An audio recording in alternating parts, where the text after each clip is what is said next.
menemui seorang ibu yang melahirkan prematur, dia harus kembar, bayinya kembar, kok bisa menyusui sampai bahkan 1 tahun lebih itu masih menyusui. Nah, ini apa yang membedakan? Betul. Gitu ya. Jadi menyusui itu satu proses yang nature ya, tetapi memang diperlukan ilmu, diperlukan pengetahuan supaya proses adaptasi, terutama 3 hari pertama nih ya, 3 hari pertama setelah melahirkan itu memang critical period ya.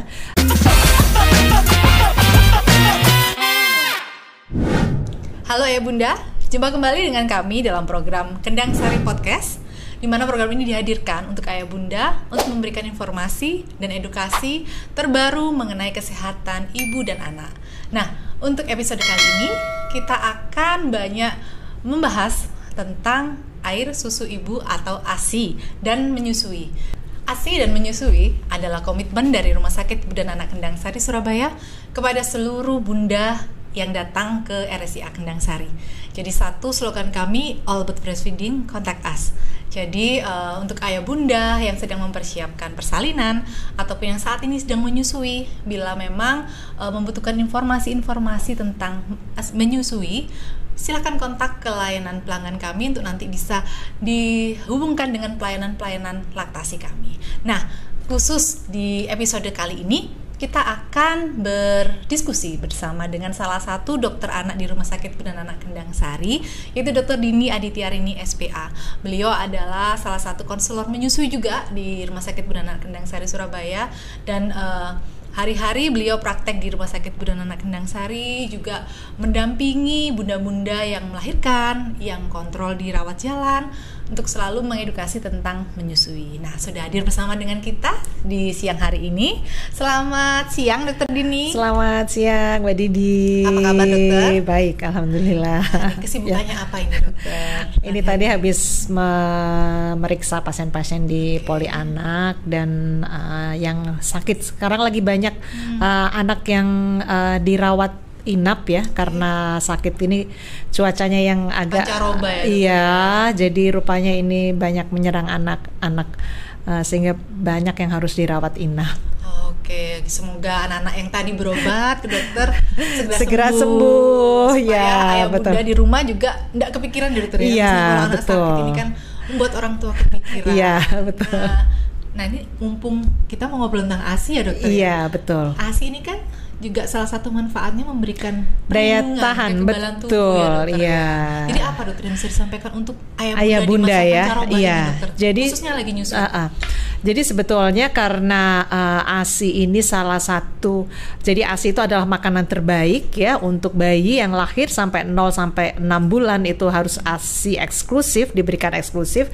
Salah satunya ya, kenapa mungkin kalau ketemu saya di Poli Anak atau di ibu-ibu yang habis melahirkan tuh, bahkan ada yang waduh nih Dokter Dini nih pasti harus nih ASI eksklusif. Nah, salah satunya karena ini ya.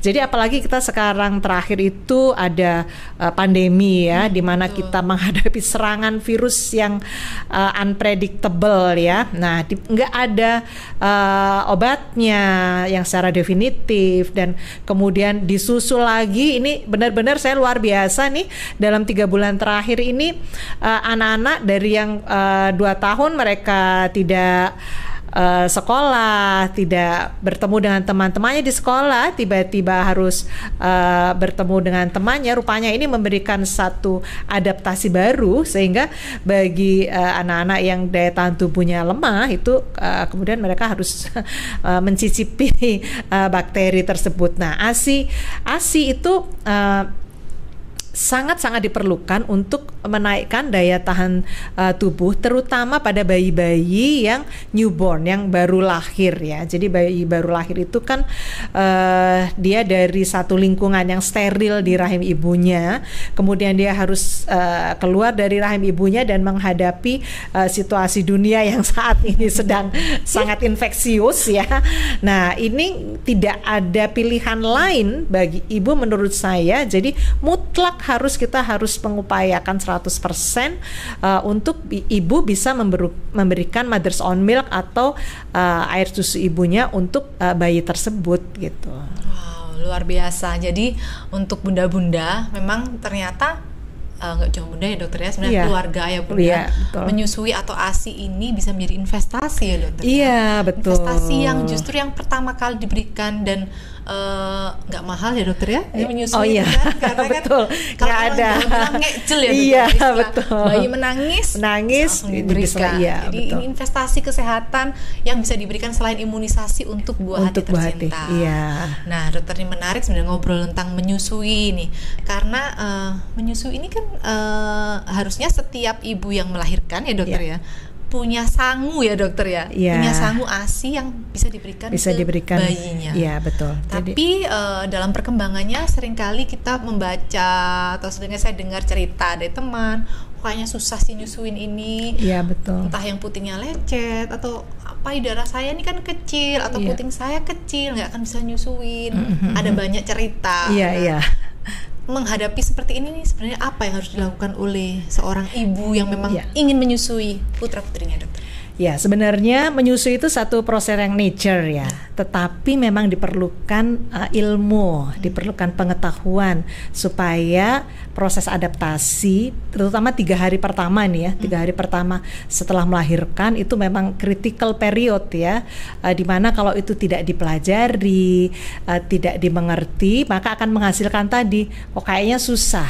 Sementara di sisi yang lain kita menemui seorang ibu yang melahirkan prematur, dia harus kembar, bayinya kembar, kok bisa menyusui sampai bahkan 1 tahun lebih itu masih menyusui. Nah, ini apa yang membedakan? Betul. Gitu ya. Jadi mungkin buat ibu-ibu nih yang sekarang mungkin lagi dalam proses nih mempersiapkan kelahiran bunda buah hatinya ya. Jadi memang harus benar-benar menurut saya shopping deh. Jadi yang di shopping tuh bukan hanya peralatan baju bayi, bukan hanya nama ya, tetapi juga siapa sih nanti yang akan menolong kelahirannya gitu. Di mana tempat kelahirannya? Karena ini nanti akan terkait dengan kita menyebutnya 10 langkah keberhasilan menyusui. Yang saya sebut tadi critical period 3 hari itu karena itu di situ roket laktasi itu yang bekerjanya di situ. Apakah rumah sakit tersebut membolehkan untuk inisiasi menyusui dini? Apakah rumah sakit tersebut hanya konsisten memberikan layanan untuk pelayanan laktasi gitu? Apakah rumah sakit tersebut tidak dengan mudah memberikan suplementasi di luar ASI kepada bayi-bayi, karena ini sangat menentukan gitu. Jadi kemudian apakah juga rumah sakit tersebut membolehkan untuk rawat gabung gitu. Jadi bayinya bersama ibunya. Kemudian apakah di rumah sakit tersebut botol dan empeng itu apakah diperbolehkan atau justru menjadi satu barang yang sangat-sangat terpaksa baru diberikan begitu. Nah, itu mungkin yang harus diketahui oleh para ibu. Nah, itu yang pertama. Nah, kalau sudah ketemu itu ibu harus tahu juga manfaat ASI itu apa sih gitu ya. Jadi kalau nggak tahu manfaatnya, aduh ngapain susah-susah diperjuangkan gitu ya. Kalau nggak tahu bahwa ini berlian, bahwa ini imitasi gitu ya. Saya ingat banget teman saya yang sekarang sedang meneliti tentang ASI. Beliau berkolaborasi dengan satu university di Jerman. Itu kalau beberapa tahun yang lalu itu zat aktif yang ada di ASI itu mungkin sekitar hanya 300 zat aktif. Nah, sekarang penelitian terbaru itu hampir 1000 zat aktif. Wow. Jadi nggak mungkin ASI itu di copy paste gitu ya. Menambahkan 1 zat aktif aja ke dalam susu yang lain itu susahnya bukan main gitu. Apalagi harus penelitian panjang ya dokter ya. Luar biasa itu. Nah, sekarang sekian ratus zat aktif itu sayang banget kan kalau sudah tersedia, sudah cemepak gitu kalau bahasa Jawa betul. Gitu. Ngejel tadi. Ngejel tadi nggak perlu biaya, tetapi tidak diberikan hanya karena ketidaktahuan gitu. Nah itu mungkin yang harus jadi perhatian ya. Nah ini jadi informasi nih buat ayah bunda khususnya yang sedang mempersiapkan persalinan, nambah nih jatah shoppingnya ya dokter. Iya betul. Jalan-jalannya ditambah, tapi jalan-jalan ke fasilitas kesehatan yang memang kira-kira dilirik, saya mau di Vaskes A, Vaskes B, silahkan sebanyak mungkin ketika sedang hamil. Justru ketika sedang hamil ya dokter ya. Betul. Kalau bayinya sudah lahir sudah terus kadung gitu. Nah tadi kan saya bilang tadi 3 hari pertama ya critical period itu. Nah kalau critical period ini tidak tidak dipenuhi, misalnya inisiasi menyusu dini, rawat gabung, kemudian menyusu eksklusif setiap 3 jam dalam 2 kali 24 jam pertama, maka seperti saya menganalogikannya itu kayak kita meluncurkan roket gitu ya. Roket itu kan ada bahan bakarnya di peluncurannya itu. Nah itu kalau mercon itu apa namanya kalau bahasa iya sumbunya itu. Nah kalau itu dia tidak terletup dengan baik, maka roket itu nggak bisa nggak bisa steady di orbitnya gitu. Jadi dia ada di bawah, nah mungkin bahkan juga drop jatuh gitu ya. Tapi kalau dia sudah steady ada di orbitnya, dia sudah autopilot gitu. Jadi udah kayak nggak diterbangkan, dia udah jalan sendiri. Ada yang ya biasa aja menyusunya, kalau sudah di atas sebulan mau posisi apa aja sudah boleh. Nah tapi di 3 hari pertama ini yang benar-benar kita harus memperhatikan. Nah kalau itu sudah kelewat, itu usahanya harus mungkin 200% lebih besar untuk bisa mendapatkan laktasi yang sempurna gitu. Oke, nah jadi kuncinya di 3 hari awal. Dengan kata lain 3 hari awal ini adalah masih di rumah sakit. Iya, betul. Setelah rentang 3 hari, kalau ibu persalinan normal biasanya 1-2 hari. 1-2 hari. Paling tidak kontak di hari pertama, hari ketiga dipastikan bahwa ibu menyusui setiap 3 jam, tidak ada suplementasi lain yang diberikan yang mengganggu proses laktasi, kemudian ada pendampingan tenaga kesehatan yang membantu. Kan biasanya kalau baru lahir itu panik semua ya, ibu-ibu itu panik gitu ya.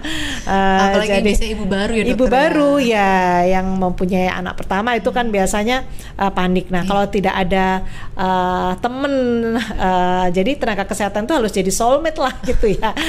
Supaya bisa membantu untuk proses roket laktasinya itu meluncur sempurna gitu. Jadi memang harus harus menjadi list wajib ya dokter, cari fasilitas dan tenaga kesehatan. Nah dokter mungkin ada tips nggak? Kadang kalau kita datang ke fasilitas kesehatan terus kita tanya di bagian informasi, di sini dukung ASI nggak? Oh ya dukung, bisa jadi kan seperti itu ya dokter. Nah ada tips nggak ya supaya bunda-bunda ini tidak sampai salah memilih fasilitas kesehatan? Karena biasanya kalau hanya survei langsung terus kita tanya ke bagian informasi, tentunya kan ingin menampilkan yang terbaik nih. Apa nih tipsnya supaya tahu yang sesungguhnya nih? Ya tentunya pastinya testimoni ya. Testimoni ya. Ini yang paling jujur lah ya gitu ya dari mereka yang sudah memakai layanan kesehatan tersebut. Ini yang paling jujur karena semua pasti akan bicara yang idealis gitu ya, akan memberitahu yang idealis. Terus yang kedua ya kalau bisa memeriksa apakah di ruang bayinya tersedia botol, tersedia empeng, bahkan tersedia susu formula, kemudian juga memeriksa ya makanya jalan-jalan itu tadi termasuk jalan-jalan misalnya apakah tersedia produk-produk pengganti ASI dengan masif gitu. Tentunya kalau itu sudah terpajang di mana-mana ya bisa walaupun kita mendukung ASI gitu ya, tapi kok ada poster super iklan ataupun display. Nah Pak itu bisa diragukan gitu ya. Saya ingat banget dulu saya sendiri pengalaman itu melahirkan di mana saya sukses menyusui itu di Bangkok waktu itu. Jadi saya ingat ini pengalaman dokter Dini sendiri? Iya, betul. Pengalaman saya sendiri nih. Putri atau putra waktu itu dokter? Putra. Oh, putra. Yang kedua. Jadi saya yang pertama gagal menyusui, yang kedua, nah itu saya sebetulnya tidak shopping misalnya ya, shopping rumah sakit. Nah, tetapi memang rupanya Tuhan sudah meletakkan saya di rumah sakit yang tepat. Jadi walaupun saya mau ASI, saya waktu itu nggak kepikiran karena melahirkan di negeri lain ya. Tetapi karena rumah sakit tersebut memberikan pelayanan ASI eksklusif, jadi saya ketemu di mana-mana itu ada gambar botol dicoret, gambar botol dicoret gitu ya. Dan saya ingat banget ketika saya waktu lahir terus, aduh saya ini nggak berhasil menyusui anak pertama. Ini saya itu perawatnya semua udah langsung dokter dan sudah ibu tenang aja, nanti kita yang akan membantu. Semuanya seperti itu. Jadi padahal saya nggak pede banget itu ya. Dan ternyata memang benar. Jadi kalau ada sekarang ya saya membaca di kemarin itu sebenarnya 100% ibu itu bisa melahirkan bisa memberikan ASI-nya jika dikelilingi oleh tenaga kesehatan, fasilitas kesehatan yang memberikan layanan ASI itu dengan paripurna gitu. Saya merasa kayak saya waktu melahirkan di Bangkok waktu itu, saya sebut rumah sakitnya aja ya, Samiti Vets itu keren banget gitu ya.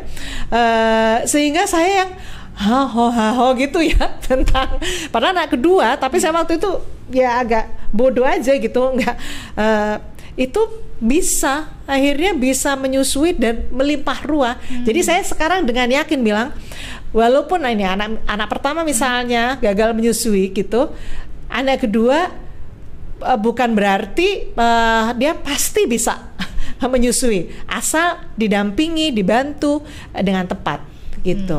Jadi karena saya pengalaman sendiri itu yang sampai daster basah terus menerus, itu saya kaget kan, oh ternyata ASI saya banyak juga gitu. Nah itu yang kemudian saya berkeyakinan bahwa kalau ibu, sehingga saya bersyukur banget bahwa saya sekarang bekerja di Rumah Sakit Ibu dan Anak Kendangsari ini. Mungkin dalam kesempatan ini saya mengaturkan terima kasih banget nih, dimana makanya saya benar-benar yuk kita semua bisa mendukung ibu-ibu agar mereka bisa memberikan ASI eksklusif gitu. Karena saya kebayang tuh, saya aja yang waktu itu nggak ada pengalaman, nggak ada, tapi kalau dicemplungin gitu di tempat yang benar bisa itu gitu. Oke, luar biasa ceritanya dokter Dini. Jadi bukan hanya dokter berdasarkan ilmu, tapi dokter ini mengalami sendiri ya dokter, bagaimana peran dari tenaga kesehatan, fasilitas kesehatan untuk mendukung menyusui itu sangat menentukan hasil akhir dari menyusui. Saya ingat banget waktu itu, saya ada agak pusing migrain gitu ya. Aduh, misalnya saya harus mengganti dengan susu formula. Oh, nggak apa-apa, ASI ibu cukup kok. Itu berkali-kali saya ingat banget itu dokter anak di Samiti Vets Hospital itu waktu itu, wah iya benar. Dan saya ingat banget waktu itu anak saya karena lahir agak maju, jadi kan dia harus dirawat di intensive care juga. Itu dibawa ke saya, jadi saya tidur, mereka yang membantu untuk si bayi saya ini bisa menyusu dengan saya gitu. Jadi wah luar biasa banget itu. Jadi mungkin pengalaman itu yang membuat saya jadi termotivasi untuk membantu semua ibu untuk bisa memberikan ASI eksklusif gitu. Oke, nah jadi memang peran penting tenaga kesehatan untuk khususan menyusui itu punya andil besar ya dokter. Walaupun di 3 hari awal tadi kan 3 hari awal yang kritis, yang critical time tadi. Nah dokter, kalau beberapa waktu yang lalu, 2 hari yang lalu ya dokter ya, ada sehari ya, ada pemberitaan yang cukup di highlight sebuah media nasional terbesar ya, media terbesar nasional. peran atau keterlibatan tenaga kesehatan dalam pemasaran formula. Tadi juga dokter menyampaikan di poin keempat kalau tidak salah tentang 10 LMKM tadi menyebutkan bahwa tidak gampang memberikan suplementasi pengganti ASI. Nah, ini kan kalau dari 10 LMKM itu menjadi sebuah ketentuan ya dokter, atau poin yang harus dilakukan nih oleh sebuah instansi kesehatan atau sebuah fasilitas kesehatan. Tetapi dengan adanya pemberitaan yang marak kemarin ini kan mungkin buat masyarakat membuat semacam kontradiksi ya dokter. Ada aturan yang harusnya tidak dengan gampang memberikan formula, tetapi hasil investigasi yang ditulis di media nasional tersebut malah ternyata dengan gampangnya ditulis terlibat dalam pemasaran. Seharusnya seperti apa ya dokter untuk sebuah fasilitas kesehatan agar tidak dengan gampang memberikan formula? Ya, itu tadi sebetulnya tenaga kesehatan harus punya, yang pertama memang harus punya dedikasi dan komitmen dulu ya. Itu memang satu hal yang harus dipunyai. Karena kalau dedikasinya sendiri sudah lemah gitu ya akhirnya banyak berkompromi kan, seperti itu. Jadi kalau ada dedikasi dan komitmen, maka dia yang akan menjadi penggerak gitu. Jadi kan kita bekerja itu tidak tahu di mana gitu ya, dan kita tidak bisa memilih bahwa kita bekerja di tempat yang ideal yang sudah gitu ya. Sama juga dengan ketika kami bersama-sama, saya dan teman-teman dokter anak di RSCA Kendang Sari ini dulu membangun bagaimana kita bisa ASI eksklusif benar-benar, dan kemudian tidak ada susu formula yang ada di dalam. Bahkan sekarang kalau kita nyari susu formula kita agak kesulitan karena tidak tersedia di apotek kita gitu. Nah, itu memang butuh effort. Nah, tapi kalau ada dedikasi, ada ya bagi saya bekerja itu adalah perjuangan ya, pengabdian. Jadi sebetulnya tidak pada orang-orang ya, tapi tanggung jawabnya kepada yang di atas. Nah, itu sebenarnya itu pasti akan bisa dilakukan dengan berkolaborasi tentunya, bekerja sama dengan cantik gitu ya. Nah, itu akan semua akan mengerti. Sebenarnya sekarang semua sudah iya kok, memang ASI itu yang terbaik gitu ya. Jadi, nah mari kita lakukan itu yang masih harus bergandengan tangan dengan mungkin dengan teman-teman tenaga kesehatan, kemudian melakukan pelatihan sehingga dedikasi aja nggak cukup kalau tidak ada ilmunya gitu ya. Harus ada ilmunya, harus ada teman untuk bekerja sama. Nah, itu pasti akan bisa diwujudkan sebetulnya apa yang tertera dalam peraturan itu gitu. Jadi kalau hanya dengan hukum saja itu rasanya memang agak sulit ya, tapi bagaimana membangun satu kolaborasi sehingga nggak hanya pikiran yang bekerja tapi hati yang bekerja, itu yang akan membuat itu menjadi sustain gitu ya. Jadi dengan kata lain sebenarnya bukan hanya sepenuhnya peran dokter, peran teman-teman perawat atau teman-teman saja di sebuah fasilitas kesehatan, tapi mulai dari yang di depan nih, ketika security mungkin, atau ketika di teman-teman di layanan informasi, kemudian misalnya teman-teman di lab juga sekalipun. Jadi semuanya tadi dikatakan berkolaborasi ya, berkolaborasi membangun suasana yang mendukung menyusui. Betul. Tentunya juga dimulai dari pucuk pimpinannya dulu. Betul, gitu. Komitmen ya dokter. Komitmen dari jajaran direksi itu yang sangat-sangat diperlukan gitu ya. Karena ketika manajemennya sudah sepakat gitu kan, maka bisa menggerakkan kapal lebih besar tadi, menggerakkan setiap orang yang ada dalam, kalau kita ngomongnya sekarang di RSCA Kendang Sari, setiap karyawan-karyawati yang di RSCA Kendang Sari semuanya bergerak ke arah yang sama. Kita mendukung ibu menyusui. Nah, yang saya pernah baca juga, pernah tahu juga, RSCA Kendang Sari kan tahun 2015-2016 itu kalau tidak salah waktu itu kita berkesempatan mengikuti lomba ya dokter ya, lomba betul. implementasi 10 langkah menuju keberhasilan menyusui, di mana pada waktu itu kita mewakili sebagai salah satu rumah sakit swasta di Jawa Timur. Jadi memang pada waktu itu juga menjadi lecutan di rumah sakit kita ya dokter ya, untuk memperbaiki bagaimana kita memberikan dukungan yang penuh pada ibu menyusui seperti itu. Nah dokter, masih tentang dukungan pada ibu menyusui ini. Kalau untuk pasien-pasien biasanya itu kan ada kekhawatiran, kalau ASI saya nggak keluar gimana?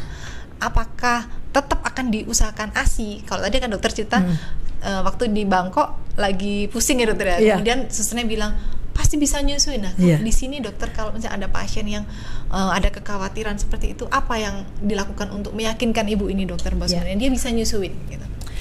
Ya, tentunya itu tenaga kesehatan juga harus dibekali dengan kemampuan konseling, ya, kemampuan konseling yang baik gitu, sehingga ibu itu menjadi percaya diri gitu.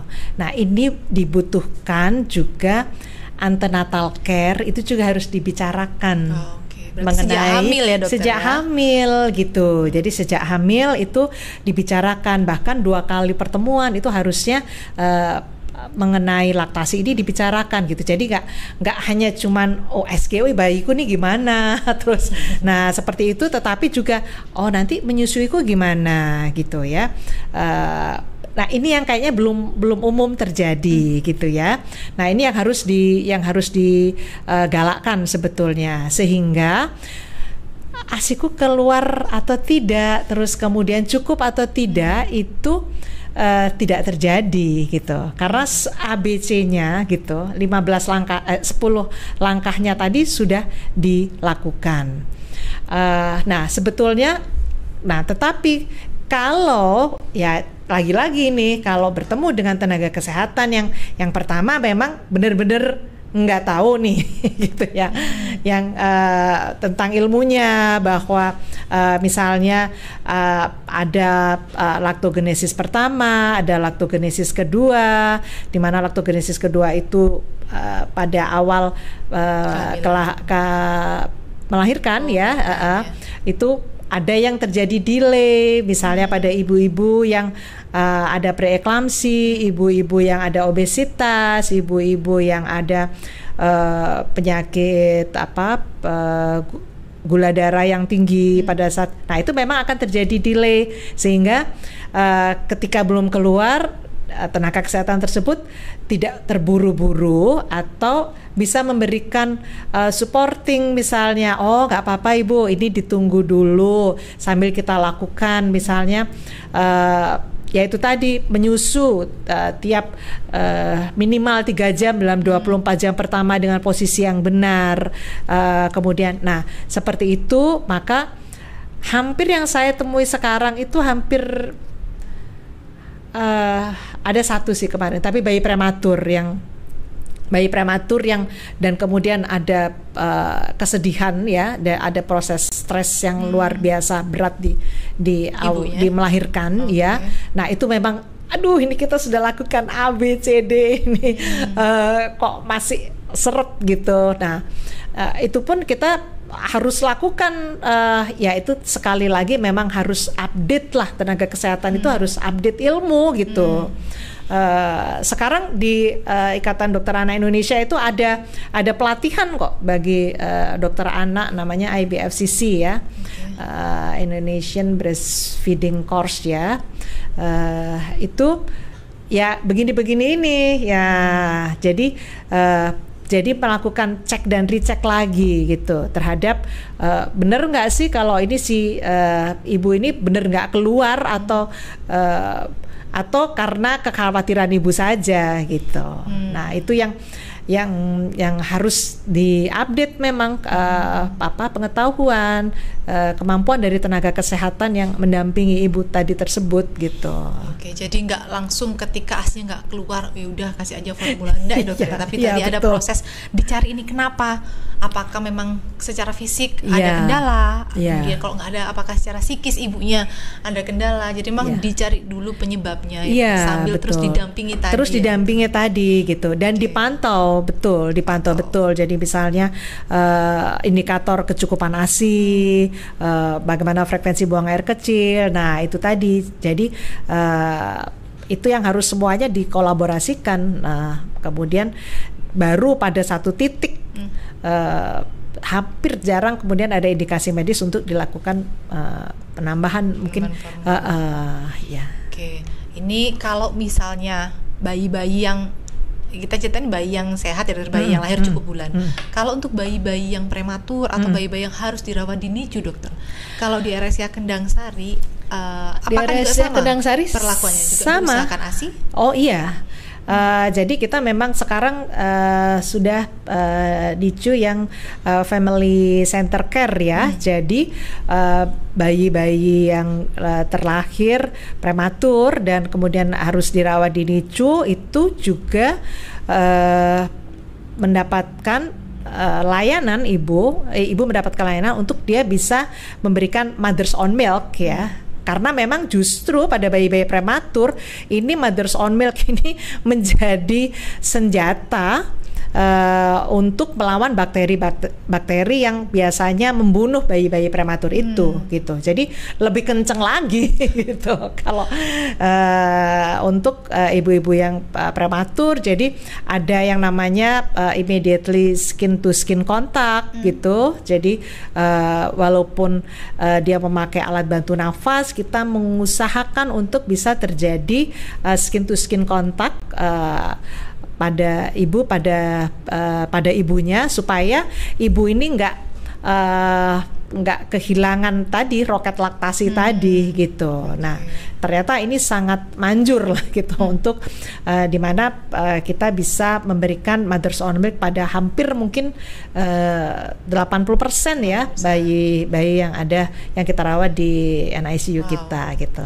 Jadi bayi-bayi yang harus perawatan di NICU di RSCA Kendangsari tetap diupayakan mendapatkan ASI.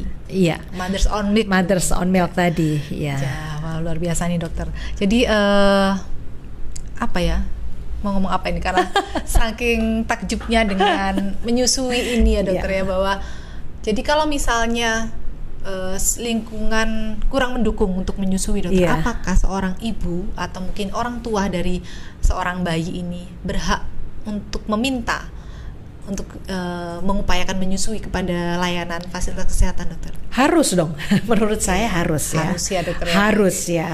Berarti harus diperjuangkan. Harus diperjuangkan gitu. Jadi kalau sudah ada pengetahuan, terus kemudian sudah ada peraturan yang mendukung, nah tentunya itu tadi pada saat ANC antenatal care yang 2 kali tadi dibicarakan gitu. Jadi nanti saya bisa mendapatkan IMD ya, bagaimana bayi saya bisa langsung nih nemplok di dada saya setelah lahir, terus kemudian tidak diberikan DOT, kemudian tidak diberikan susu formula gitu. Dan kemudian saya dibantu untuk memposisikan gitu ya. Kadang-kadang kan kalau baru melahirkan itu kan posisi itu kan agak masih nyeri. Nah itu memang harus dibicarakan. Itulah yang harus diperjuangkan oleh ibu-ibu gitu. Harus itu gitu. Karena sekarang semua juga tenaga kesehatan juga akan merasa terbantu kalau dia diingatkan juga gitu ya. Saya mau ini, saya mau itu gitu. Nah mungkin dengan begitu bisa jadi pemantik ya buat layanan kesehatannya. Ini kok banyak nih yang minta mau IMD gitu, sementara kita mungkin belum siap. Nah mungkin akan berbenah lah gitu. Tapi kalau nggak ada yang meminta, iya aja gitu, nah mungkin itu juga jadi faktor yang melenakan gitu. Dokter, kalau di NICU ini kan bayi-bayi yang masih relatif kecil ya dokter. Sedangkan harus dapat mother own milk yang ASI. Nah, ini kan masih belum bisa nyusuin langsung biasanya ya dokter. Iya. Ini memberikan medianya, ASI tadi diberikan dengan media apa dokter untuk bayi-bayi di NICU? Ya, untuk di NICU kita tentunya melihat benar-benar situasi dan kondisi dari bayinya ya. Ada bayi-bayi yang bisa bridgingnya dari memakai nasogastric tube, jadi memakai selang yang langsung dimasukkan ke dalam lambungnya, itu langsung dengan cup feeder.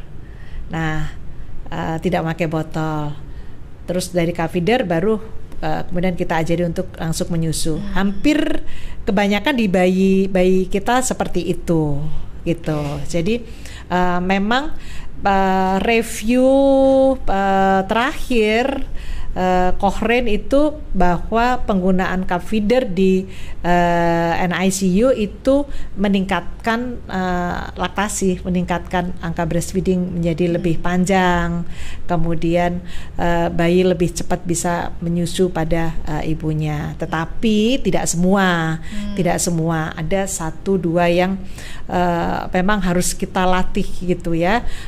Mungkin kalau saya lebih suka memakai nasogastric tube-nya agak lebih panjang dan kemudian refleks hisapnya sambil dilatih sehingga ketika dia menempel pada ibunya skin to skin itu dia sudah bisa memulai untuk proses menghisap itu gitu. Oke, jadi untuk bayi-bayi di NICU, kalau misalnya ayah bunda ingin tahu, kalau di RSC Kendang Sari, tetap diupayakan dengan memberikan ASI dengan cara tadi pakai nasogastric tube, kemudian nanti dilihat juga perkembangannya ya, dokter ya. Kalau sudah terlihat bayinya sudah lebih mampu, pakai cup feeder. Yang memberikan ASI pakai cup feeder ini siapa dokter? Perawatnya itu atau?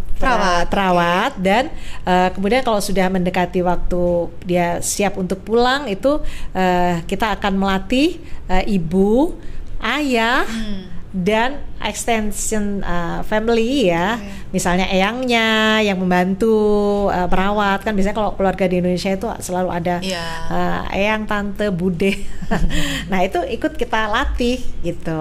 Nah bagi teman-teman tim kami di NICU itu wah itu sudah menjadi segojangan lah kayaknya. Ya, jadi kita sudah melakukan dari berapa ya? 2015 ya kayaknya. Okay. Jadi yang tadi dokter katakan ya dokter, kolaborasi antara tenaga kesehatan dan juga orang tua tentunya ya dokter ketika memberikan cup feeder. Oke. Ternyata luar biasa ya bunda, bahwa ASI itu patut diperjuangkan dan harus diperjuangkan kalau tadi menurut dokter Dini, karena ternyata ketika orang tua, suami dan istri sudah sepakat untuk memberikan ASI untuk ibunya nanti menyusui, langkah selanjutnya adalah shopping fasilitas kesehatan, tadi dokter Dini sampaikan.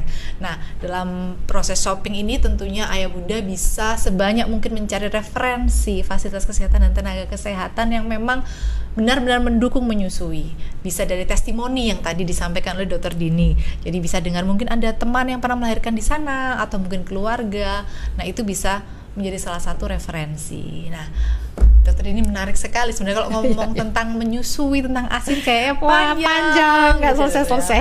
Betul, karena ini hari ini di episode ini kita berfokus untuk tadi membahas tentang critical time tadi dokter, 3 hari awal. Karena ternyata 3 hari awal ini akan menentukan keberlangsungan menyusui selanjutnya. Iya, betul. Sukses ASI eksklusif dilanjutkan 1 tahun sampai 2 tahun ya dokter ya harapannya. Nah, dokter, sebelum kita mengakhiri sesi ini, ada yang ingin disampaikan nggak dokter? Pesan untuk semua ayah bunda tercinta yang hari ini menyaksikan podcast kita. Silahkan. Ya, jadi saya berkeyakinan bahwa 100% nih ibu yang melahirkan itu bisa menyusui. Hanya tergantung siapa yang dampingin, siapa yang jadi soulmate-nya.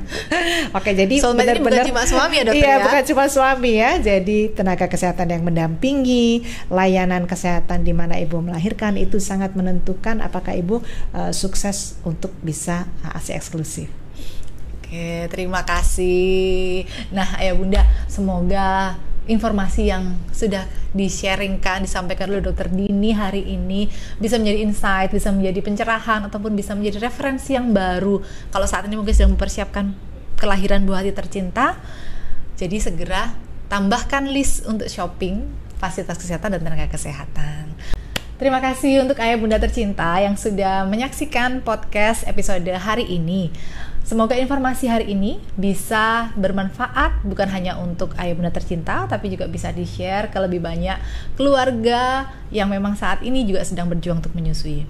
Jangan lupa kalau mau komen, boleh loh menuliskan komen di kolom komentar di postingan podcast kita hari ini. Dan jangan lupa untuk like, subscribe, dan share ke lebih banyak keluarga. Terima kasih, kami mohon diri. Sampai jumpa dalam episode-episode mendatang. Kendang Sari.